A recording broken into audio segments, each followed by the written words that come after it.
ಓಂ ನಮೋ ಭಗವತೆ ವಾಸುದೇವಾಯ. ಓಂ ನಮೋ ಭಗವತೆ ವಾಸುದೇವಾಯ. ಓಂ ನಮೋ ಭಗವತೆ ವಾಸುದೇವಾಯ.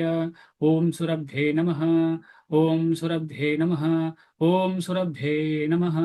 ಮೂಕಂ ಕರೋತಿ ವಾಚಾಲಂ ಪಂಗುಂ ಲಂಘಯತೆ ಗಿರಿಂ ಯತ್ಕೃಪಾತಮಹಂ ವಂದೇ ಶ್ರೀಗುರುಂ ದೀನತಾರಿಣಂ. ನಮೋ ವಿಷ್ಣುಪಾದಾಯ ಕೃಷ್ಣಪೃಷ್ಠಾಯ ಉತ್ತರಾದ ಸಂವಿಧಾನ ಪ್ರಚಾರ. ಧನ್ಯವಾದಗಳು ಇವತ್ತೆಲ್ಲ ಸೇರಿದವರಿಗೆ. ಇವತ್ತು 6ನೇ ಅಧ್ಯಾಯದ 37ನೇ ಶ್ಲೋಕ ಅರ್ಜುನ ಹೇಳುವಂತಹ ವಿಚಾರ. ಅರ್ಜುನ ಉವಾಚ ಅಯತಿ ಶ್ರದ್ಧಯೋಪೇತೋ ಯೋಗಾಚಲಿತ ಮಾನಸಃ ಅಪ್ರಾಪ್ಯ ಯೋಗ ಸಂಸಿದ್ಧಿಂ ಕಾಂ ಗತಿಂ ಕೃಷ್ಣ ಗಚ್ಚತಿ. ಇದು ಕೂಡ ತುಂಬಾ ಇಂಪಾರ್ಟೆಂಟ್. ಈಗ ನಿನ್ನೆ ನಾವು ನಿಜವಾಗಿ ಯೋಗವನ್ನ ಯಾರು ಮಾಡ್ತಾರೆ ಅದರಲ್ಲಿ ನಾವು ಸ್ಪೆಸಿಫಿಕ್ ಆಗಿ ಭಕ್ತಿ ಯೋಗದ ಬಗ್ಗೆ ಚಿಂತನೆ ಮಾಡಿದ್ದೇವೆ. ನಿಜವಾಗಿ ಭಕ್ತಿ ಯೋಗ ಹೇಗೆ ಮಾಡೋದು ಅಂತ ಹೇಳಿ ಸಂಪೂರ್ಣವಾಗಿ ಒಂದು ಪದ್ಧತಿಯ ಮುಖೇಣ, ಅಂದ್ರೆ ಗುರು ಪರಂಪರೆಯ ಮುಖೇಣ ನಮಗೆ ಭಕ್ತಿ ಹೇಗೆ ಮಾಡುದು ಅಂತ ಗೊತ್ತಿದೆ. ಆದ್ರೆ ಅದನ್ನು ಕೂಡ ಸಂಪೂರ್ಣವಾಗಿ ಶರಣಾಗತಿ ಆಗ್ಲಿಕ್ಕೆ ಪ್ರಯತ್ನ ಪಟ್ಟು ಮಾಡುವಂಥದ್ದನ್ನ ನಿಜವಾದ ಒಂದು ಸರಿಯಾದ ಪದ್ಧತಿಯ ಯೋಗ ಅಥವಾ ಭಕ್ತಿ ಯೋಗ ಅಂತ ನಾವು ತಿಳ್ಕೊಂಡಿದ್ದೇವೆ. ಅದೇ ಇರ್ಲಿ ಅಥವಾ ಅಷ್ಟಾಂಗ ಯೋಗವೇ ಇರ್ಲಿ, ಯಾವುದೇ ಇರ್ಲಿ, ಅದರಲ್ಲಿ ಪರ್ಫೆಕ್ಷನ್ ಆಗದಿದ್ರೆ ಏನಾಗ್ತದೆ ಅಂತ ಅರ್ಜುನ ಕೇಳ್ತಾ ಇದ್ದಾರೆ. ಇಷ್ಟೆಲ್ಲ ಕಷ್ಟಪಟ್ಟು ಏನೆಲ್ಲ ಮಾಡ್ತಿದ್ದೇವೆ ಭಕ್ತಿ ಯೋಗದಲ್ಲಿ, ಪರ್ಫೆಕ್ಟ್ ಆಗಿಲ್ಲ, ಈ ಜನ್ಮದಲ್ಲಿ ನಮ್ಗೆ ಕೃಷ್ಣನ ಪ್ರಾಪ್ತಿ ಆಗಿಲ್ಲ ಅಂದ್ರೆ ಏನು ಕತೆ ಅಂತ ಪ್ರಶ್ನೆ ಅರ್ಜುನನದ್ದು. ಅಯತಿ ಶ್ರದ್ಧಯೋಪೇತೋ ಯೋಗಾ ಚಲಿತ ಮಾನಸಃ ಅಪ್ರಾಪ್ಯ ಯೋಗ ಸಂಸಿದ್ಧಿಂ ಕಾಂ ಗತಿಂ ಕೃಷ್ಣ ಗಚ್ಚತಿ. ಅಂಥ ಭಕ್ತನ ಅಥವಾ ಯೋಗಿಯ ಏನು ಗತಿ ಅಂಥವನಿಗೆ? ಅರ್ಜುನ ವಾಚ, ಅರ್ಜುನನು ಹೇಳಿದನು, ಅಯತಿ ಯಶಸ್ವಿಯಾಗದ ಅಥವಾ ಅಯಶಸ್ವಿಯಾದ ಆಧ್ಯಾತ್ಮಿಕವಾದಿಯು ಶ್ರದ್ಧೆಯಿಂದ ಉಪೇತಃ ತೊಡಗಿದವನಾದ ಯೋಗ ಸಂಬಂಧದಿಂದ ಚಲಿತ ದಾರಿ ತಪ್ಪಿದ ಮಾನಸಃ ಮನಸ್ಸುಳ್ಳ ಪ್ರಾಪ್ಯ ಅಂತ ಹೇಳಿದು ಸಿಗುವಂಥದ್ದು, ದೊರಕುವಂಥದ್ದು. ಅಪ್ರಾಪ್ಯ ಅಂದ್ರೆ ಸಿಗುದಿಲ್ಲ, ದೊರಕದೇ ಇರುವಂಥದ್ದು. ಹೊಂದಲು ವಿಫಲನಾಗಿ ಯೋಗ ಸಂಸಿದ್ಧಿಂ, ಯೋಗದಲ್ಲಿ ಅತ್ಯುನ್ನತ ಪರಿಪೂರ್ಣತೆಯನ್ನು, ಸಿದ್ಧಿಯನ್ನು, ಕಾಂ ಯಾವ ಗತಿಯನ್ನು ಕೃಷ್ಣನೇ ಗಚ್ಚತಿ ಹೊಂದುತ್ತಾನೆ. ಇದು ಪದದ ಅರ್ಥ. ಅನುವಾದ ಶ್ರೀಲ ಪ್ರಭುಪಾದರಿಗೆ ಜಯವಾಗಲಿ. ಅರ್ಜುನನು ಹೀಗೆಂದನು, ಕೃಷ್ಣನೇ ಪ್ರಾರಂಭದಲ್ಲಿ ಶ್ರದ್ಧೆಯಿಂದ ಆತ್ಮ ಸಾಕ್ಷಾತ್ಕಾರದ ಸಾಧನೆಯನ್ನು ಸ್ವೀಕರಿಸಿ ಅನಂತರ ಪ್ರಾಪಂಚಿಕ ಮನೋಧರ್ಮದಿಂದ ಪ್ರಯತ್ನವನ್ನು ನಿಲ್ಲಿಸಿ ಯೋಗ ಸಂಸಿದ್ಧಿಯನ್ನು ಪಡೆಯದಿರುವ ಮನುಷ್ಯನ ಗತಿ ಏನು? ತುಂಬಾ ಇಂಪಾರ್ಟೆಂಟ್ ಪ್ರಶ್ನೆ ನಮಗೆಲ್ಲ. ಯಾಕೆ ನಮಗೆಲ್ಲ ಅಂತ ಹೇಳಿದ್ರೆ, ನಾವೆಲ್ಲ ಅನ್ಕೊಳ್ತಿದ್ದೇವೆ ಕೃಷ್ಣ ಪ್ರಜ್ಞೆಯಲ್ಲಿ ಮುಂದೆ ಹೋಗ್ತಾ ಇದ್ದೇವೆ ಅಂತ ಹೇಳಿ. ಆದ್ರೆ ಯಾವತ್ತೂ ಶ್ಯೂರಿಟಿ ಏನಿಲ್ಲ, ಖಂಡಿತ ಅಂತ ಹೇಳಲಿಕ್ಕೆ ಸಾಧ್ಯ ಇಲ್ಲ, ಯಾವತ್ತೂ ರಿಸ್ಕ್ ಇದೆಯೇ. ಅದಕ್ಕೆ ಶ್ರೀಲ ಪ್ರಭುಪಾದರು ಹೇಳ್ತಾರೆ, ಈ ಭಕ್ತಿ ಮಾರ್ಗ, ಅಂದ್ರೆ ನಾವು ಮಾಡುವಂತಹ ಭಕ್ತಿ ಸೇವೆ ಹೇಗೆ ಅಂತ ಹೇಳಿದ್ರೆ, ಒಂದು ರೇಸರ್ ಬ್ಲೇಡಿನಲ್ಲಿ ನಡೆದ ಹಾಗೆ ಅಂತ ಹೇಳಿ. ಅಷ್ಟು ಜಾಗ್ರತೆ ಬೇಕು ನಾವು ಅಂತ ಹೇಳಿ. ಯಾವ್ದ್ರ ಮೇಲೆ ಜಾಗ್ರತೆ? ನಾವು ಕೆಳಗೆ ಬೀಳದೇ ಇರುವಂತಹ ಜಾಗ್ರತೆ. ಕೆಳಗೆ ಬೀಳುದು ಅಂದ್ರೆ ಏನು? ನಮ್ಮ ಇಂದ್ರಿಯ ತೃಪ್ತಿಯ ಕಡೆಗೆ ಹೋಗುವಂತದ್ದನ್ನು. ಅದೇ ರೀತಿಯಲ್ಲಿ ಶ್ರೀಲ ಪ್ರಭುಪಾದರು ಹೇಳ್ತಾರೆ, ಆಕ್ಸಿಡೆಂಟ್, ಒಳ್ಳೆ ದೊಡ್ಡ ಚಂದ ರೋಡ್ ಉಂಟು ಅಂತ ಹೇಳಿ ಆಕ್ಸಿಡೆಂಟ್ ಆಗದೆ ಇರ್ತದ? ಖಂಡಿತವಾಗಿ ಆಕ್ಸಿಡೆಂಟ್ ಆಗ್ತದೆ. ಯಾಕೆ ಆಕ್ಸಿಡೆಂಟ್ ಆಗ್ತದೆ? ಆಕ್ಸಿಡೆಂಟ್ ಯಾಕೆ ಆಗ್ತದೆ, ಯಾರಾದ್ರೂ ಹೇಳ್ತೀರಾ?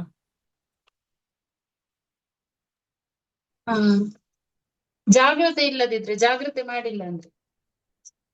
ಆಯ್ತು, ನಾನು ಜಾಗ್ರತೆ ಮಾಡ್ತೇನೆ, ಆಕ್ಸಿಡೆಂಟ್ ಆಗ್ತದೆ ಇಲ್ವಾ? ಕೆಲವೊಮ್ಮೆ ಅದು ಸಹ ಆಗ್ತದೆ ಪ್ರಭುಜಿ. ಅಲ್ಲಿ ನಾನು ನಿಧಾನಕ್ಕೆ ಜಾಗ್ರತೆ ಆಗಿ ಆ ಲೈನ್ ಮೇಂಟೈನ್ ಮಾಡ್ತಾ ನಿಧಾನಕ್ಕೆ ಹೋಗ್ತಿದ್ದೇನೆ. ಆಕ್ಸಿಡೆಂಟ್ ಆದಿತ್ತಾ ಇಲ್ವಾ? ಅದು ನಾವು ಆಗುತ್ತೆ ಪ್ರಭು. ಯಾಕಂದ್ರೆ ಇನ್ನೊಬ್ಬ ಸರಿಯಾಗಿ ಆ ಕಡೆಯಿಂದ ಆಗ್ತದೆ ಪ್ರಭುಜಿ.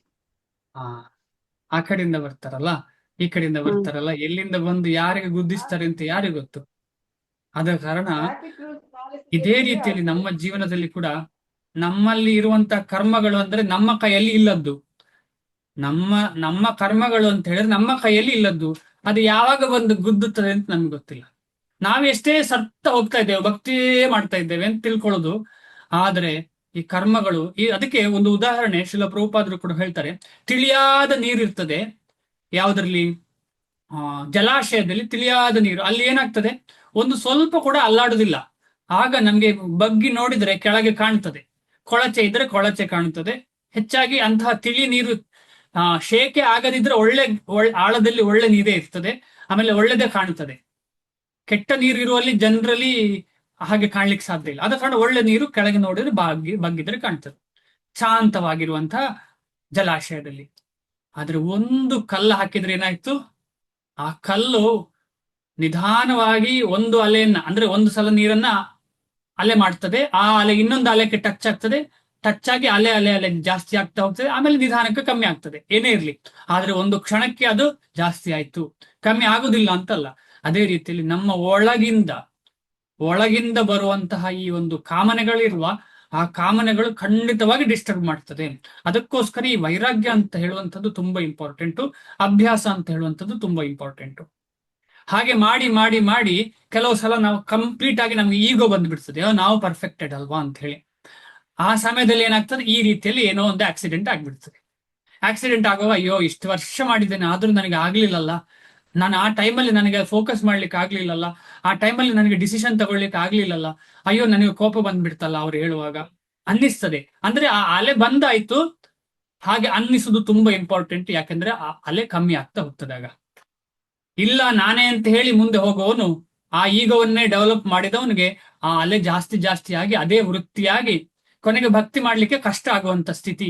ಅಂತಹ ಸ್ಥಿತಿಯಲ್ಲಿ ಬೇರೆ ಬೇರೆ ಸಂದರ್ಭದಲ್ಲಿ ಕಾಮ, ಕ್ರೋಧ, ಲೋಭ, ಮೋಹ, ಮದ, ಮಾತ್ಸರ್ಯಗಳು ಬಂದು ಅವನಿಗೆ ಯೋಗದಲ್ಲಿ ಸಿದ್ಧಿ ಪಡಿಲಿಲ್ಲ ಅಂದ್ರೆ ಅವನ ಗತಿ ಏನು ಅಂತ ಹೇಳುವ ಪ್ರಶ್ನೆ ಅರ್ಜುನದ್ದು. ಭಾವಾರ್ಥ ಮುಂದೆ ಹೋಗ್ತಾ ಇದ್ದೀನಿ.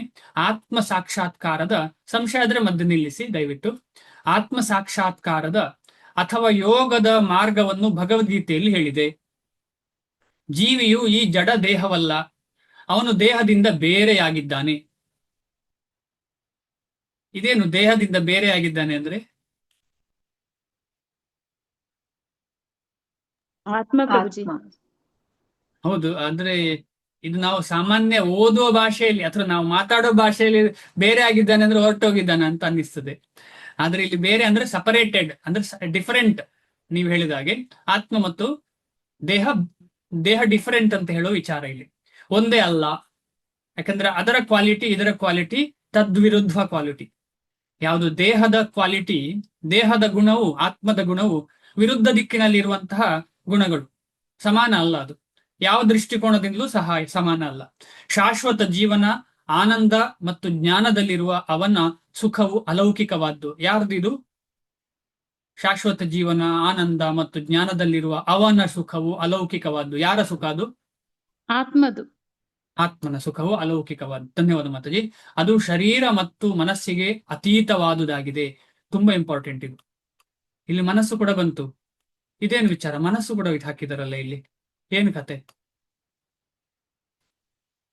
ಮನಸ್ಸಂದ್ರೆ ಏನು? ಮನಸ್ಸು, ಬುದ್ಧಿ ಮತ್ತು ಅಹಂಕಾರ ಅಂತ ಹೇಳುವಂತ ವಿಚಾರ, ಮೂರು ವಿಚಾರ ಏನು? ಶರೀರಕ್ಕೂ ಅದಕ್ಕೂ ಏನು ಸಂಬಂಧ? ಶರೀರಕ್ಕೂ ಮತ್ತು ಮನಃ, ಬುದ್ಧಿ, ಅಹಂಕಾರಕ್ಕೆ ಇರುವಂತಹ ಸಂಬಂಧ ಏನು? ಶರೀರ ಹೇಗೆ ಉಂಟಾಗ್ತದೆ, ಮನ, ಬುದ್ಧಿ, ಅಹಂಕಾರ ಹೇಗೆ ಉಂಟಾಗ್ತದೆ? ಭಗವಂತನ ಸೃಷ್ಟಿ ಖಂಡಿತ, ಅದರಲ್ಲೇನು ಸಂಶಯ ಇಲ್ಲ. ಅದನ್ನು ಪೋಷಣೆ ಹೇಗೆ ಆಗ್ತದೆ? ಶರೀರ ಮತ್ತು ಮನೋಬುದ್ಧಿ ಅಹಂಕಾರದ ಪೋಷಣೆ ಹೇಗೆ ಆಗ್ತದೆ?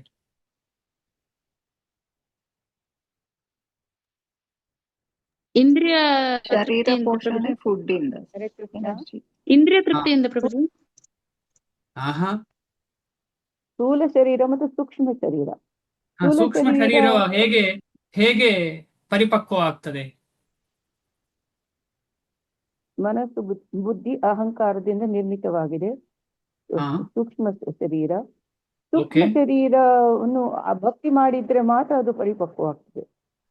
ಅದು ಪರ್ಫೆಕ್ಟೆಡ್ ಸ್ಟೇಜ್ ಭಕ್ತಿ ಯೋಗದಲ್ಲಿ. ನಾನು ಶರೀರ ಮತ್ತು ಮನಸ್ಸಿಗೆ, ಅದು ಶರೀರ ಕೂಡ ಶುದ್ಧ ಭಕ್ತನ ಶರೀರವು ಪರ್ಫೆಕ್ಟೆಯ.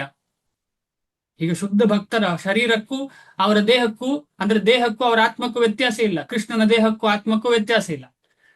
ಇಲ್ಲಿ ಭಕ್ತಿಯ ಬಗ್ಗೆ ಎಲ್ಲ ಪ್ರಶ್ನೆ, ಶರೀರ ಮತ್ತು ಮನಸ್ಸಿಗಿರುವ ಸಂಬಂಧ ಏನು ಅಂತ ಹೇಳಿ.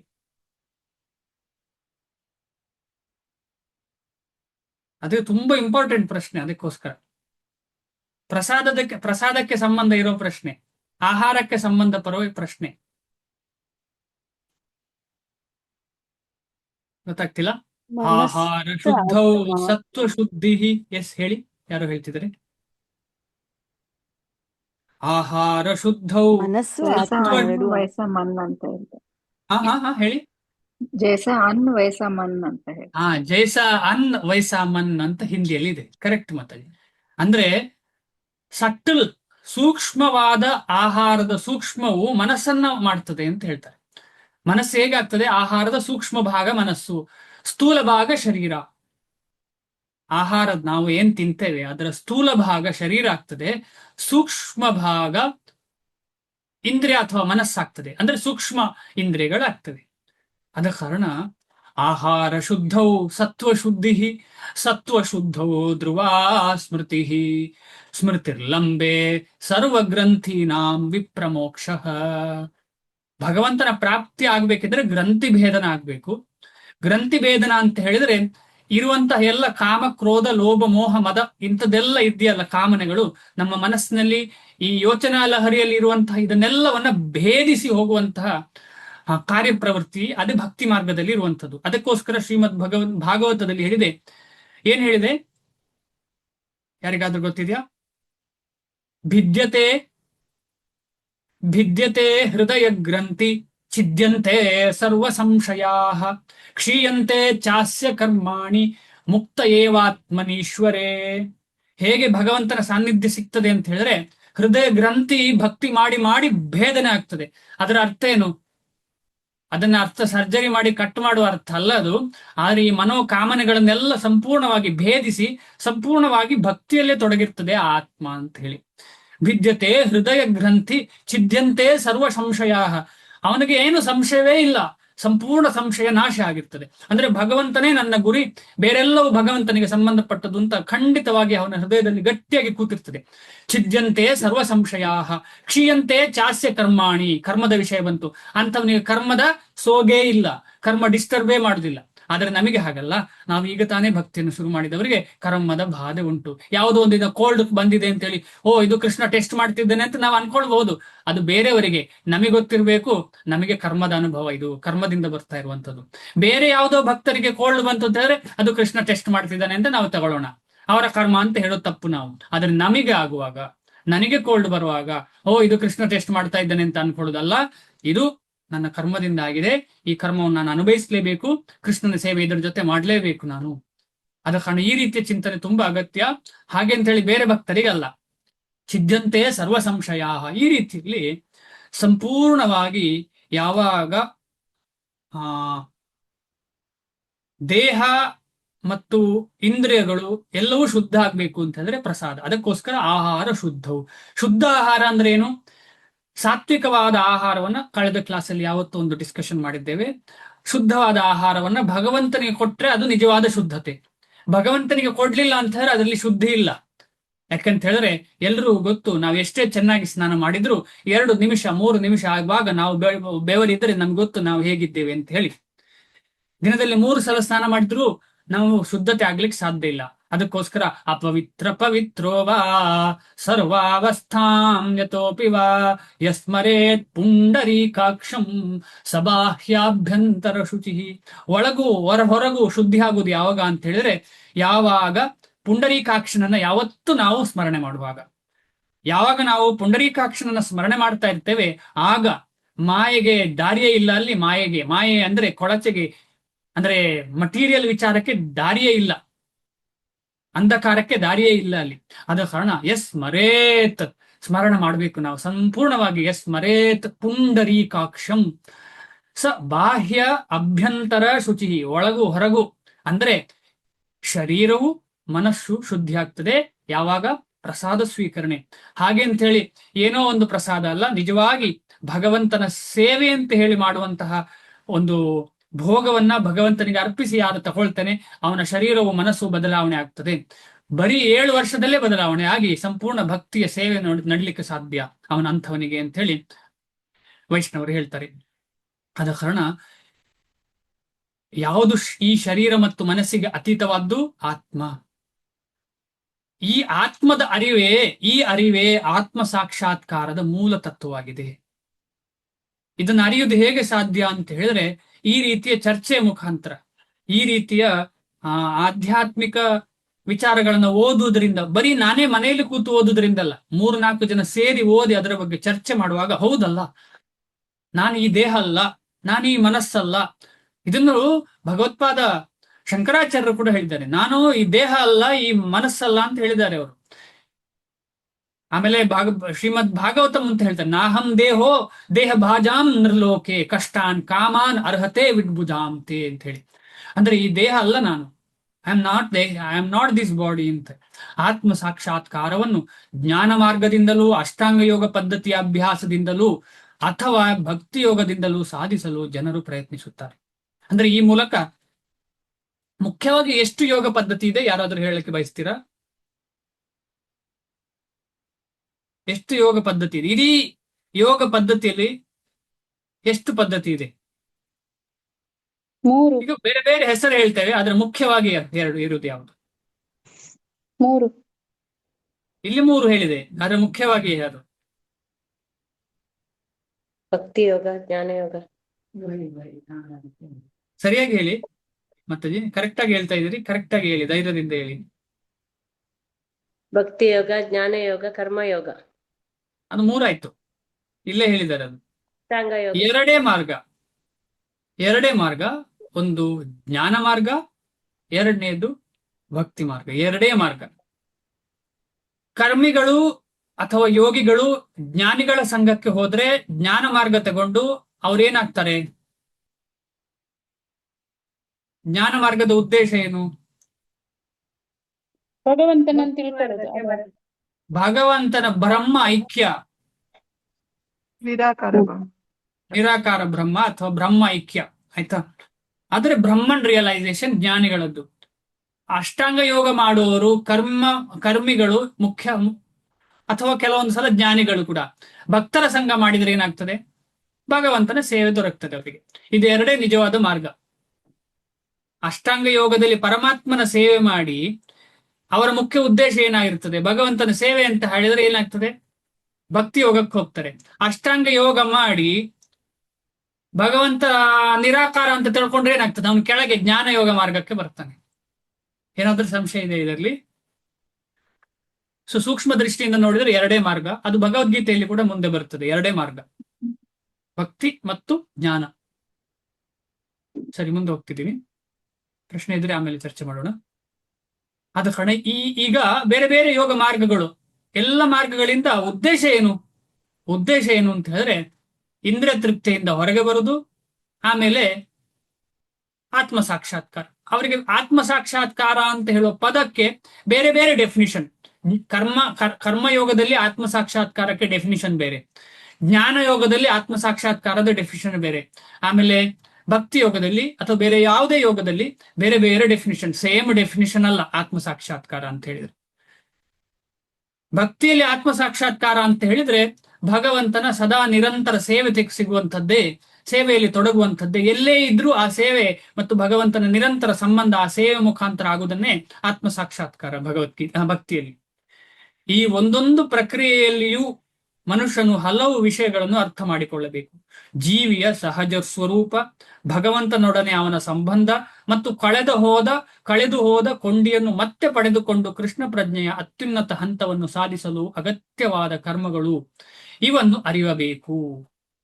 ಈಗ ಘರ್ ವಾಪಸ್ ಅಂತ ಹೇಳ್ತಾರಲ್ಲ, ಇದು ನಿಜವಾದ ಘರ್ ವಾಪಸ್ ಅಂತ ಕೇಳಿದೇವಲ್ಲ. ಯಾವುದೋ ಒಂದು ಜಾತಿ ಬದಲಾವಣೆ ಮಾಡಿರ್ತಾರೆ ಯಾವುದೋ ಕಾರಣಕ್ಕೆ, ಏನೇ ಇರಲಿ, ಆಮೇಲೆ ಅವರನ್ನು ವಾಪಸ್ ಆ ಜಾತಿಗೆ ಕರ್ಕೊಂಡು ಬರುವುದನ್ನ ನಾವು ಕೇಳಿದ್ದೇವೆ. ಇದನ್ನ ಪ್ರಸಿದ್ಧಿಯಾಗಿ ಘರ್ ವಾಪಸ್ ಅಂತ ಹೇಳ್ತಾರೆ ಅದಕ್ಕೆ ಹಿಂದಿಯಲ್ಲಿ, ಅಥವಾ ವಾಪಸ್ ಅದೇ ಜಾತಿಗೆ ಪುನಃ ಬರುವಂಥದ್ದು. ಆದ್ರೆ ನಾವೆಲ್ಲ ಒಂದೇ ಜಾತಿ. ಆ ಜಾತಿ ಯಾವುದು? ನಾವೆಲ್ಲ ಆತ್ಮ, ನಾವೆಲ್ಲ ಕೃಷ್ಣನಿಗೆ ಸಂಬಂಧಪಟ್ಟವರು. ಅದನ್ನು ತಿಳ್ಕೊಂಡು ಅಲ್ಲಿಗೆ ಹೋಗುವಂಥದ್ದು ನಿಜವಾದ ವಾಪಸ್ ಕೊಂಡಿಯನ್ನು ನಾವು ಹಾಕುದು. ಇಲ್ಲ ಅಂತ ಹೇಳಿದ್ರೆ ಟ್ರೈನ್ ಮುಂದೆ ಹೋಗುದಿಲ್ಲ. ಟ್ರೈನಿನ ಹಿಂದೆ ಇರುವ ಬೋಗಿ ಹಿಂದೆ ಟ್ರೈನ್ ಎಂಜಿನ್ ಮಾತ್ರ ಮುಂದೆ ಹೋಗ್ತಾ ಇರ್ತದೆ. ಎಂಜಿನ್ ಮುಂದೆ ಹೋಗ್ತಾ ಇರ್ತದೆ. ಕೊಂಡಿ ಹಾಕ್ಲಿಲ್ಲ ಅಂತ ಹೇಳಿದ್ರೆ ಎಷ್ಟೇ ಗಟ್ಟಿಮುಟ್ಟಾದ ಭೋಗಿ ಆದ್ರೂ ಕೂಡ ಏನು ಪ್ರಯೋಜನ ಇಲ್ಲ. ಅದು ಮನುಷ್ಯನನ್ನು ಎಲ್ಲಿಗೂ ಕರ್ಕೊಂಡು ಹೋಗ್ಲಿಕ್ಕೆ ಸಾಧ್ಯ ಇಲ್ಲ, ಯಾಕಂದ್ರೆ ಅದಕ್ಕೆ ಎಂಜಿನ್ನೇ ಇಲ್ಲ. ಆದ ಕಾರಣ ಭಕ್ತಿ ಅಂತ ಹೇಳುವಂತಹ ಎಂಜಿನನ್ನ ಭಕ್ತರ ಮುಖಾಂತರ ತಗೊಂಡು ನಾವು ಭಗವಂತನ ಸೇವೆ ಮಾಡಬಹುದು. ಇಲ್ಲ ಅಂತ ಹೇಳಿದ್ರೆ ಸಾಧ್ಯವೇ ಇಲ್ಲ. ನಾವು ಬಾಕಿ ಆಗ್ತೇವೆ, ಈ ದೇಹದಲ್ಲೇ ಬಾಕಿ. ಈ ದೇಹದಲ್ಲೇ ಅಂದ್ರೆ ಈ ರೀತಿಯ ದೇಹ ಪುನಃ ಸಿಗುವಲ್ಲೇ ಬಾಕಿ ಆಗ್ತೇವೆ. ಆದ ಕಾರಣ ಈ ಕರ್ಮದ ಕೊಂಡಿ ಅಂತ ಹೇಳಿ ಬಿಚ್ಚಿ ನಿಜವಾದ ಭಕ್ತಿಯ ಕೊಂಡಿಗೆ ನಾವು ಸಿಕ್ಕಿಸಿಕೊಳ್ಬೇಕು. ಇವನ್ನು ಅರಿಯಬೇಕು. ಮೇಲೆ ಹೇಳಿದ 3 ರೀತಿಗಳಲ್ಲಿ ಯಾವುದನ್ನು ಅನುಸರಿಸಿದರೂ ಶೀಘ್ರವಾಗಿಯೋ ತಡವಾಗಿಯೋ ಅಂತೂ ಪರಮ ಗುರಿಯನ್ನು ಮುಟ್ಟುವುದು ಖಂಡಿತ. ಅಂದ್ರೆ ಕರ್ಮ, ಜ್ಞಾನ, ಆಮೇಲೆ ಅಷ್ಟಾಂಗ, ಇದು ನಿಧಾನ, ಭಕ್ತಿ ಶೀಘ್ರ ಅಂತ ಹೇಳುದು ನಮಗೆ ಈಗಾಗಲೇ ಅರ್ಥ ಆಗಿದೆ. ಕ್ಲೇಶ ಅಧಿಕ ತರಸ್ತೇಷಾಂ ಅವ್ಯಕ್ತ ಆಸಕ್ತ ಚೇತಸಾಂ ಅಂತ ಹೇಳಿ ಭಗವದ್ಗೀತೆಯಲ್ಲಿ ಮುಂದೆ ಬರುತ್ತದೆ. ಕ್ಲೇಶ ಇದೆ ಈ ಮೂರು ವಿಚಾರದಲ್ಲಿ. ಯಾವುದಲ್ಲಿ? ಕರ್ಮ ಯೋಗದಲ್ಲಿ, ಜ್ಞಾನ ಯೋಗದಲ್ಲಿ, ಆಮೇಲೆ ಅಷ್ಟಾಂಗ ಯೋಗ ಮಾರ್ಗವನ್ನ ಸಾಧನೆ ಮಾಡಿ ಅದರಿಂದಲೇ ಭಗವತ್ ಪ್ರಾಪ್ತಿ ಆಗ್ತದೆ ಅಂತ ತಿಳ್ಕೊಳ್ಳುವವನಿಗೆ ಅಷ್ಟು ಸುಲಭ ಅಲ್ಲ ಅದು. ಆದ್ರೆ ಭಗವಂತನ ಭಕ್ತಿ ನೇರವಾಗಿ ಮಾಡುವವನಿಗೆ ಅದು ಸುಲಭ. ಇದು ತುಂಬಾ ಸುಲಭವಾಗಿ ಅರ್ಥ ಆಗೋ ವಿಚಾರ. ಆದರೆ ಅದೆಲ್ಲ ಒಂದು ಸ್ಟೆಪ್ಸ್. ಈಗ ಯೋಗ ಲ್ಯಾಡರ್ ಅಂತ ನಾವು ಕೇಳಿದ್ದೇವೆ, ಯೋಗದ ಮೆಟ್ಟಿಲುಗಳು ಎಲ್ಲ. ಆದ ಕಾರಣ ಅದೆಲ್ಲದರಲ್ಲೂ ಸಾಧ್ಯ, ಆದ್ರೆ ನಿಧಾನ ಪ್ರಗತಿ ಅಂತ ಹೇಳಿ ಇದರಿಂದ ಅರ್ಥ ಆಗ್ತದೆ. ಇದನ್ನು ಭಗವಂತನು 2ನೇ ಅಧ್ಯಾಯದಲ್ಲಿ ಹೇಳಿದ್ದಾನೆ. ಆಧ್ಯಾತ್ಮಿಕ ಮಾರ್ಗದಲ್ಲಿ ಸ್ವಲ್ಪ ಪ್ರಯತ್ನ ಪಟ್ಟರೂ ಬಿಡುಗಡೆಯ ಹೆಚ್ಚಿನ ಭರವಸೆಯುಂಟು. ಈ 3 ವಿಧಾನಗಳಲ್ಲಿ ಈ ಯುಗಕ್ಕೆ ಭಕ್ತಿ ಯೋಗವು ವಿಶೇಷವಾದದ್ದು ಅಥವಾ ವಿಶೇಷವಾಗಿ ಸೂಕ್ತವಾದದ್ದು. ಇದನ್ನು ನಾವು ಹೃದಯಕ್ಕೆ ತಗೊಳ್ಬೇಕು. ಬೇರೆಲ್ಲ ಯೋಗ ಮಾಡ್ತಾ ಇರಬಹುದು, ಆಸನಾದಿಗಳನ್ನು ಮಾಡ್ತಾ ಇರಬಹುದು, ಆಮೇಲೆ ಕೆಲವು ಕಡೆ ಕೂತು ಕೆಲವು ಪುಸ್ತಕಗಳನ್ನು ಓಡ್ತಾ ಇರಬಹುದು. ಈಗ ಉದಾಹರಣೆ, ಯಾರೋ ಒಬ್ಬ ಸೈಕಾಲಜಿಗೋಸ್ಕರ ಏನೋ ಒಂದು ಓದ್ತಿದ್ದಾನೆ. ಅದು ಜ್ಞಾನ, ನಾಲೆಜ್ ಅದು. ಹಾಗೆ ಅಂತೇಳಿ ಅದರಿಂದ ಸಿದ್ಧಿ ಆಗ್ತದ? ಅದೇ ರೀತಿಯಲ್ಲಿ ಜ್ಞಾನ ಯೋಗದಲ್ಲಿ ಕೃಷ್ಣನ ಬಗ್ಗೆ ಚರ್ಚೆ ಮಾಡಿದರೆ ಸಿದ್ಧಿ ಆಗ್ತದ? ಇಲ್ಲ. ಭಕ್ತಿ ಅಂತ ಹೇಳಿದ್ರೆ ಭರವಸೆ ಇಟ್ಟುಕೊಂಡು ಭಗವಂತನಲ್ಲಿ ಸಂಪೂರ್ಣವಾಗಿ ಆ ಒಂದು ಭಾವನೆಯಿಂದ ಮಾಡಿದರೆ ಮಾತ್ರ ಭಕ್ತಿ. ಬರೀ ಜ್ಞಾನ ಮಾತ್ರ ಸಾಲದು ಭಕ್ತಿಗೆ. ಜ್ಞಾನ ಗೌಣ, ಭಕ್ತಿಯಲ್ಲಿ ಜ್ಞಾನ ಗೌಣ ಅಂತ ಹೇಳಿದ್ರೆ ಅದಕ್ಕೆ ಅಷ್ಟು ಇಂಪಾರ್ಟೆನ್ಸ್ ಇಲ್ಲ. ಇಂಪಾರ್ಟೆನ್ಸ್ ಯಾವುದಕ್ಕೆ? ಭಗವಂತನ ಬಗ್ಗೆ ತಿಳ್ಕೊಳ್ಳಿಕ್ಕೆ ಇಂಪಾರ್ಟೆನ್ಸ್ ಯಾವಾಗ ಅಂತ ಹೇಳಿದ್ರೆ ಸಂಪೂರ್ಣ ಶರಣಾಗತಿ ಆಗುವ ಕೃಷ್ಣ ಕೊಡುವ ಜ್ಞಾನಕ್ಕೆ ಇಂಪಾರ್ಟೆನ್ಸ್. ನಾವೇ ಮಾಡುವ ಜ್ಞಾನ ಅಲ್ಲ, ಕೃಷ್ಣ ಕೊಡುವ. ದದಾಮಿ ಬುದ್ಧಿ ಯೋಗಂ ತಂ ಏನ ಮಾಮುಪಯಾಂತಿತೆ. ನಾವು ಕೃಷ್ಣನ ಕಡೆಗೆ ಹೋಗುದು ಹೇಗೆ? ಕೃಷ್ಣ ನಮಗೆ ಬುದ್ಧಿ ಕೊಡುವಾಗ. ನಮ್ಮ ಬುದ್ಧಿಯಿಂದ ಸಾಧ್ಯ ಇಲ್ಲ. ಕೃಷ್ಣ ನಮಗೆ ಬುದ್ಧಿ ಕೊಡಬೇಕು. ಆ ಬುದ್ಧಿಗೆ ಭಕ್ತಿ ಅಂತ ಹೇಳುವಂಥದ್ದು. ಇದು ಕೂಡ 10ನೇ ಅಧ್ಯಾಯದಲ್ಲಿ ಬರ್ತದೆ. ಏಕೆಂದರೆ ಭಗವಂತನ ಸಾಕ್ಷಾತ್ಕಾರಕ್ಕೆ ಅದು ಅತ್ಯಂತ ನೇರವಾದ ಮಾರ್ಗ. ಇದನ್ನು ಇನ್ನೂ ಖಚಿತ ಮಾಡಿಕೊಳ್ಳಲು ಅರ್ಜುನನು ಕೃಷ್ಣನನ್ನು ಅವನ ಹಿಂದಿನ ಮಾತನ್ನು ದೃಢಪಡಿಸುವಂತೆ ಕೇಳುತ್ತಾನೆ. ಈ ಭಕ್ತಿಯನ್ನ ಕನ್ಫರ್ಮ್ ಮಾಡ್ಲಿಕ್ಕೆ ಇದೆಲ್ಲ ಪ್ರಶ್ನೆ. ನೋಡಿ, ಅರ್ಜುನ ಎಂತ ಶುದ್ಧ ಭಕ್ತ ಅಂತ ಹೇಳಿ, ಅರ್ಜುನನನ್ನ ಯಾವ ಸ್ಟೇಜಲ್ಲಿ ಯಾವ ರೀತಿಯಲ್ಲಿ ಭಗವಂತ ಈ ಭಕ್ತಿಯನ್ನ ಎಲ್ಲರಿಗೂ ತಲುಪಿಸ್ಲಿಕ್ಕೆ ಭಗವಂತ ಯಾವ ರೀತಿಯಲ್ಲಿ ಅವನನ್ನ ಉಪಯೋಗಿಸ್ತಿದ್ದಾರೆ ಅಂತ ಹೇಳಿ ನೋಡಿ. ಅದು ಭಾಗ್ಯ, ಅರ್ಜುನನಂದು ಭಾಗ್ಯ. ಅದೇ ರೀತಿಯಲ್ಲಿ ನಾವೆಲ್ಲರೂ ಕೂಡ ಈ ಪರಂಪರೆಯಲ್ಲಿ ಈಗ ಭಾಗ್ಯಶಾಲಿಗಳು. ಯಾಕೆ ಅಂತ ಹೇಳಿದ್ರೆ ಚೈತನ್ಯ ಮಹಾಪ್ರಭುಗಳ ಲೀಲೆ ಇನ್ನು 10,000 ವರ್ಷಗಳ ತನಕ ಇದೆ. ಅಲ್ಲಿ ತನಕ ನಮ್ಮ ಜೀವನ ಅಂದ್ರೆ ನಮಗೆ ಈಗ ಸಿಕ್ಕಿದ ಜೀವನದಲ್ಲಿ ನಮಗೊಂದು ಭಾಗ್ಯ ಸಿಕ್ಕಿದೆ, ಆ ಲೀಲೆಯಲ್ಲಿ ನಾವು ಕೂಡ ಪಾಲ್ಗೊಳ್ಳಿಕ್ಕೆ. ಈಗ ಶ್ರೀಮದ್ ಭಗವದ್ಗೀತೆ ಶ್ರೀಲ ಪ್ರಭುಪಾದರು ಬರೆದದ್ದನ್ನ, ಅದೇ ರೀತಿಯಲ್ಲಿ ಬೇರೆಲ್ಲ ಆಚಾರ್ಯರು ಹೇಳಿದ್ದನ್ನ ನಾವು ಅರ್ಥ ಮಾಡ್ಲಿಕ್ಕೆ ಪ್ರಯತ್ನ ಪಡ್ತಿದ್ದೇವೆ ಅಂತ ಹೇಳಿದ್ರೆ ನಾವು ಚೈತನ್ಯ ಮಹಾಪ್ರಭುಗಳ ಲೀಲೆಯಲ್ಲಿ ಒಬ್ಬ ವ್ಯಕ್ತಿ. ನಾವು ಎಷ್ಟೇ ಆಗಿರ್ಲಿ ನಮ್ಮನ್ನ ಆಕ್ಸೆಪ್ಟ್ ಮಾಡಿ ನಮ್ಮನ್ನ ಮುಂದೆ ಕರ್ಕೊಂಡು ಹೋಗ್ತಾರೆ, ಅದರಲ್ಲಿ ಏನು ಸಂಶಯ ಇಲ್ಲ. ಅದೇ ರೀತಿಯಲ್ಲಿ ನಮ್ಮ ಅರ್ಜುನರು ಕೂಡ ಶ್ರೀ ಭಗವಂತನ ಲೀಲೆಯಲ್ಲಿ ಒಬ್ಬ ವ್ಯಕ್ತಿ, ಅದರಲ್ಲಿ ಕೂಡ ಮುಖ್ಯ ವ್ಯಕ್ತಿಯಾಗಿ ನಮಗೆ ಭಗವದ್ಗೀತೆಯ ಸಂದೇಶ ಸಿಗುವ ಹಾಗೆ ಮಾಡಿದಂಥ ಮಹಾಪುಣ್ಯಾತ್ಮ ಭಗವಂತ. ಅದೇ ರೀತಿಯಲ್ಲಿ ಅರ್ಜುನ ಕೂಡ ಭಗವಂತ ಅಲ್ಲ, ಅರ್ಜುನ ಮಹಾಪುಣ್ಯಾತ್ಮ. ಒಬ್ಬ ಮನುಷ್ಯ ಆತ್ಮ ಸಾಕ್ಷಾತ್ಕಾರದ ಮಾರ್ಗವನ್ನು ಮನಪೂರ್ತಿಯಾಗಿ ಒಪ್ಪಿಕೊಳ್ಳಬಹುದು. ಆದರೆ ಈ ಯುಗದಲ್ಲಿ ಜ್ಞಾನವನ್ನು ಬೆಳೆಸಿಕೊಳ್ಳುವುದು ಮತ್ತು ಅಷ್ಟಾಂಗ ಯೋಗ ಪದ್ಧತಿಯ ಅಭ್ಯಾಸವು ಬಹು ಕಷ್ಟ. ಆದುದರಿಂದ ಸತತ ಪರಿಶ್ರಮ ಪಟ್ಟರೂ ಅನೇಕ ಕಾರಣಗಳಿಂದ ಮನುಷ್ಯನು ವಿಫಲನಾಗಬಹುದು. ಮೊಟ್ಟ ಮೊದಲನೆಯದಾಗಿ ಈ ಪ್ರಕ್ರಿಯೆಯನ್ನು ಅನುಸರಿಸುವುದರಲ್ಲಿ ಮನಸ್ಸು ಸಾಕಷ್ಟು ತೊಡಗದೇ ಇರಬಹುದು. ಆಧ್ಯಾತ್ಮಿಕ ಮಾರ್ಗದಲ್ಲಿ ನಡೆಯುವುದೆಂದರೆ ಸ್ವಲ್ಪ ಹೆಚ್ಚು ಕಡಿಮೆ ಮಾಯಾಶಕ್ತಿಯೊಡನೆ ಯುದ್ಧ ಮಾಡಿ ಪ್ರಾರಂಭಿಸಿದಂತೆ. ಇದು ತುಂಬಾ ಇಂಪಾರ್ಟೆಂಟು. ನಾವು ಸ್ಪಿರಿಚುವಲ್ ಲೈಫ್ ಆಕ್ಸೆಪ್ಟ್ ಮಾಡಿದ್ದೇವೆ ಅಂತ ಹೇಳಿದ್ರೆ ನಾವು ಏನ್ ಮಾಡ್ತಿದ್ದೇವೆ? ಮಾಯೆಯ ಜೊತೆ ಯುದ್ಧ ಮಾಡ್ಲಿಕ್ಕೆ ರೆಡಿ. ಅದು ಮಾಡ್ಲೇಬೇಕು. ಯುದ್ಧ ಮಾಡ್ಲಿಲ್ಲ ಅಂತ ಹೇಳಿದ್ರೆ ಪುನಃ ಕಷ್ಟವೇ ಸಿಗುವಂಥದ್ದು. ಆದ ಕಾರಣ ಯುದ್ಧ ಮಾಡಿ ಗೆಲ್ಲಲೇಬೇಕು. ಆ ಗೆಲ್ಲುವ ಮಾರ್ಗ ಯಾವುದು ಅಂತ ಹೇಳಿದ್ರೆ ಭಕ್ತಿ ಮಾರ್ಗ. ಬೇರೆ ಎಲ್ಲದರಲ್ಲಿ ತುಂಬಾ ಕಷ್ಟ ಗೆಲ್ಲಿಕ್ಕೆ. ಭಕ್ತಿ ಮಾರ್ಗದಲ್ಲಿ ಸುಲಭವಾಗಿ ಗೆಲ್ಬಹುದು. ಆದರೆ ಯುದ್ಧ ಅಂತೂ ಎಲ್ಲ ಮಾರ್ಗದಲ್ಲೂ ಇದೆ.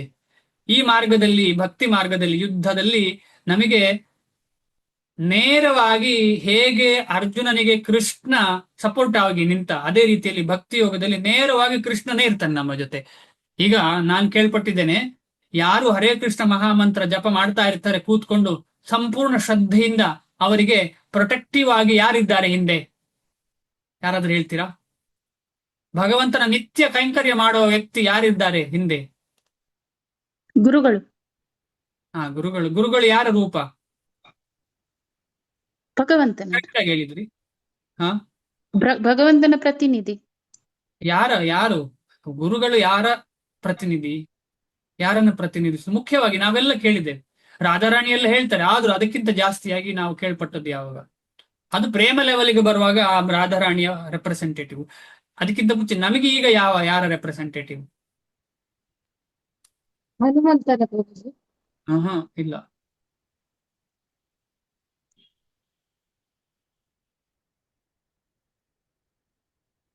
ಪದ ಕಮಲ, ಕೋಟಿ ಚಂದ್ರ ಸುಚೀತಲ. ಕುಲುಕೊಟ್ಟೆ. ಪದ ಕಮಲ. ನಿತ್ಯಾನಂದ ಪ್ರಭುಗಳಂದ್ರೆ ಯಾರು?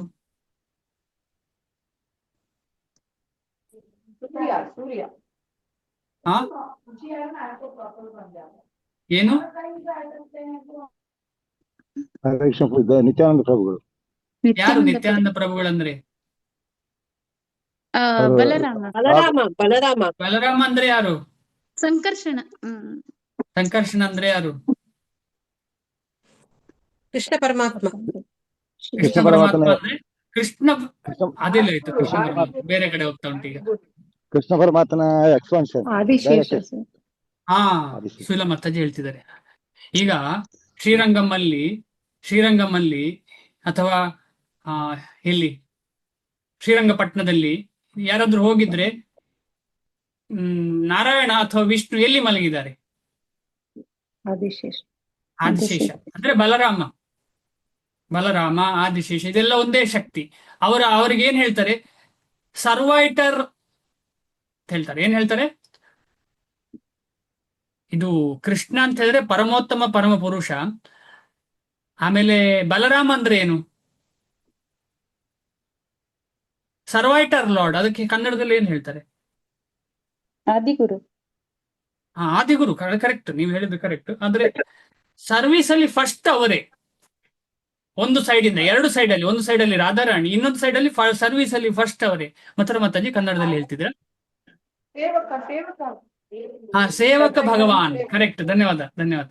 ಸೇವಕ ಭಗವಾನ್, ಕರೆಕ್ಟ್. ಆದ ಕಾರಣ ಯಾರು ಜಪ ಮಾಡ್ತಾರೆ ಅವರ ಹಿಂದೆ ಇರ್ತಾರೆ ಯಾರು? ಆದಿಶೇಷ ಅಥವಾ ಶಂಖ ಚಕ್ರ ಯಾವ್ದಾದ್ರೂ ಇರಬಹುದು. ಅಂದ್ರೆ ನಮಗಿದು ಅರ್ಥ ಮಾಡ್ಬೇಕು. ಈ ಭಕ್ತಿ ಮಾರ್ಗದಲ್ಲಿ ನೇರವಾಗಿ ಕೃಷ್ಣ ನಮ್ ಜೊತೆ ಇರ್ತಾನೆ. ಯಾವುದಕ್ಕೆ? ನಮ್ಮನ್ನು ಮುಂದೆ ಕರ್ಕೊಂಡು ಹೋಗ್ಲಿಕ್ಕೆ. ಆದ ಕಾರಣ ಇದು ಸುಲಭ. ಇಲ್ಲ ಇದ್ರೆ ಸುಲಭ ಅಲ್ಲ.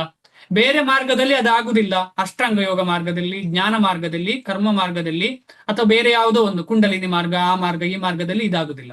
ಯಾಕಂತ ಹೇಳಿದ್ರೆ ಅಲ್ಲಿ ಹೆಸರೇ ತೆಗುದಿಲ್ಲ ಕೃಷ್ಣಂದು. ಹೇಗೆ ಬರ್ಲಿಕ್ಕೆ ಸಾಧ್ಯ? ಈಗ ನನ್ನ ಹೆಸರು ಈಗ ರೈಲ್ವೆ ಸ್ಟೇಷನ್ ಅಲ್ಲ, ಏರ್ಪೋರ್ಟ್ ಅಲ್ಲಿ ಎಲ್ಲೇ ಆಗಿರ್ಲಿ, ನಾನು ಲೇಟ್ ಬಂದೆ ಅಂತ ಹೇಳಿ ಅಥವಾ ಅಕಸ್ಮಾತ್ ಎಲ್ಲಿಯಾದ್ರೂ ಹಾಸ್ಪಿಟ್ಲಿಗೆ ಹೋಗಿದ್ದೇವೆ, ನಮ್ಮ ನಂಬರ್ ಬಂತು, ನಮ್ಮ ನಂಬರ್ ಅಂತ ಗೊತ್ತಿದ್ದು ನಮ್ಮ ನಂಬರ್ ಆದ್ರೆ ಮಾತ್ರ ನಮ್ಗೆ ಒಳಗೆ ಹೋಗ್ಲಿಕ್ಕೆ ಆಗ್ತದೆ. ನಮ್ಮ ಹೆಸರು ಕರೀಲಿಲ್ಲ ಅಂತ ಹೇಳಿದ್ರೆ ನಮ್ಗೆ ಗೊತ್ತಾಗ್ತದ? ಅದೇ ರೀತಿಯಲ್ಲಿ ಕೃಷ್ಣನಿಗೆ ಕೂಡ ನಾವು ಕರಿಬೇಕಲ್ಲ ಹೃದಯದಿಂದ. ಆ ಮಾರ್ಗ ಇದೊಂದೇ ಮಾರ್ಗ. ಆದ ಕಾರಣ ಈ ಯುಗಕ್ಕಂತೂ ಇದೇ ಮಾರ್ಗ, ಬೇರೆ ಯೋಗಕ್ಕೆ ಕೂಡ ಅದೇ ಮಾರ್ಗ. ಆದರೆ ಅದು ಜೊತೆಯಲ್ಲಿ ಸೇರಿ ಆಗಿರುವಂತಹ ಮಾರ್ಗ. ಬೇರೆ ಎಲ್ಲ ಯುಗದಲ್ಲಿ ಕೂಡ ಇದು ಇದ್ದೇ ಇದೆ. ಇದು ಇಲ್ಲದೆ ಯಾವ ಯುಗ ಸಹ ಇಲ್ಲ. ಯಾವುದು ಭಕ್ತಿ ಯೋಗ ಇಲ್ಲದೆ ಯಾವ ಯುಗಕ್ಕೆ ಸಹ ಇಲ್ಲ. ಆದ್ರೆ ಕಲಿಯುಗಕ್ಕೆ ಎಕ್ಸ್ಕ್ಲೂಸಿವ್ ಭಕ್ತಿ ಯೋಗ, ಎಕ್ಸ್ಕ್ಲೂಸಿವ್.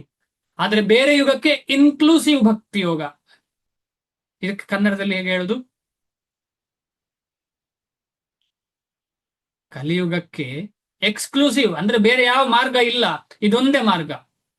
ಆದ್ರೆ ಬೇರೆ ಯುಗದಲ್ಲಿ ಬೇರೆಲ್ಲ ಮಾರ್ಗ ಓಕೆ, ಆದ್ರೆ ಭಕ್ತಿ ಇಲ್ಲದೆ ಆಗುದಿಲ್ಲ. ಅರ್ಥ ಆಯ್ತು ಅನ್ಕೊಳ್ತೀನಿ. ಕನ್ನಡ ಸ್ವಲ್ಪ ವೀಕ್ ನಂದು, ಕ್ಷಮಿಸಿ. ಆಧ್ಯಾತ್ಮಿಕ ಅಂದ್ರೆ ಮಾರ್ಗದಲ್ಲಿ ಕಲಿಯುಗದಲ್ಲಿ ಅನಿವಾರ್ಯ, ನಮ್ಗೆ ಭಕ್ತಿ ಯೋಗವೇ ಅನಿವಾರ್ಯ ಅಲ್ಲ ಪ್ರಭು? ಅದೊಂದೇ ಮಾರ್ಗ, ಅದೊಂದೇ ಮಾರ್ಗ. ಬೇರೆ ಯೋಗದಲ್ಲಿ ಬೇರೆ ಬೇರೆ ಮಾರ್ಗ ಇದೆ, ಆದ್ರೆ ಇದಿಲ್ಲದೆ ಆಗುದಿಲ್ಲ ಅಲ್ಲಿ ಸಹ. ಇದು ಅದಕ್ಕೆ ಸೇರದೆ ಆಗುದೇ ಇಲ್ಲ. ಹ್ಮ್ ಈ ಯುಗದಲ್ಲಿ ಬೇರೆ ಯಾವುದೇ ಮಾರ್ಗ ಇದ್ರೂ ಸಹ ಇದ್ರೂ ಇದನ್ನು ಸೇರಿಸಿದ್ರೆ ಕೂಡ ಕಷ್ಟವೇ. ಇದೇ ಎಕ್ಸ್ಕ್ಲೂಸಿವ್ ಆಗೇ ಮಾಡ್ಬೇಕು ಇದನ್ನು ಅಂತ ಈ ಯುಗಕ್ಕೆ. ಬೇರೆ ಮಿಕ್ಸ್ ಒನ್ ಮಾಡಬಾರ್ದು. And only. One and only. ಯಾರು ಹೇಳಿದ್ದು ಇದನ್ನು? ಅನ್ಯಾಭಿಲಾಷಿತ ಶೂನ್ಯಂ ಜ್ಞಾನ ಕರ್ಮಾದಿ ಅನಾವೃತಂ ಆನುಕೂಲ್ಯೇನ ಕೃಷ್ಣಾನುಶೀಲನಂ. ಎಸ್, ರೂಪ ಗೋಸ್ವಾಮಿ ಅವರು ಕ್ಲಿಯರ್ ಆಗಿ ಹೇಳಿದ್ದಾರೆ. ಆದ ಕಾರಣ ಇದರಲ್ಲಿ ಏನು ಸಂಶಯ ಇಲ್ಲ, ಎಕ್ಸ್ಕ್ಲೂಸಿವ್ ಇದು. ಆಧ್ಯಾತ್ಮಿಕ ಮಾರ್ಗದಲ್ಲಿ ನಡೆಯುವುದೆಂದರೆ ಸ್ವಲ್ಪ ಹೆಚ್ಚು ಕಡಿಮೆ ಮಾಯಾಶಕ್ತಿಯೊಡನೆ ಯುದ್ಧ ಪ್ರಾರಂಭಿಸಿದಂತೆ. ಮನುಷ್ಯನು ಮಾಯೆಯ ಶಕ್ತಿಯಿಂದ ತಪ್ಪಿಸಿಕೊಳ್ಳಲು ಪ್ರಯತ್ನಿಸಿದಾಗಲೆಲ್ಲ ಅವಳು ಹಲವು ಆಮಿಷವನ್ನು ಒಡ್ಡಿ ಸಾಧಕನನ್ನು ಸೋಲಿಸಲು ಪ್ರಯತ್ನಿಸುತ್ತಾಳೆ. ಇದೆಲ್ಲ ನಮಗೆ ಎಕ್ಸ್ಪೀರಿಯನ್ಸ್ ಆಗ್ತಾ ಇರ್ತದೆ, ನಿತ್ಯ ಎಕ್ಸ್ಪೀರಿಯನ್ಸ್ ಆಗ್ತದೆ. ಒಂದು ದಿವಸ ಜಪದಲ್ಲಿ ಫೋಕಸ್ ಬರುವುದಿಲ್ಲ ಅಂದ್ರೆ ಇದೇ ಕಾರಣ, ಎಲ್ಲೋ ನಮ್ಮ ಮನಸ್ಸು ಹೋಗಿರ್ತದೆ. ಅಥವಾ ಒಂದು ದಿವಸ ನಮಗೆ ಓದ್ಲಿಕ್ಕೆ ಟೈಮ್ ಸಿಗ್ಲಿಲ್ಲ ಅಂದ್ರೆ ಇದೇ ಕಾರಣ, ಎಲ್ಲೋ ಮನಸ್ಸು ಹೋಯ್ತು. ಯಾಕಂದ್ರೆ ಭಗವಂತನ ಸೇವೆಗೆ ನಮ್ಮನ್ನು ತೊಡಗಿಸಿಕೊಳ್ಳಿಕ್ಕೆ ಆಗ್ತಾ ಇಲ್ಲ ಅಂದ್ರೆ ನಮ್ಮ ಮನಸ್ಸು ಎಲ್ಲಿಗೂ ಹೋಗಿದೆ ಅಂತ ಅರ್ಥ.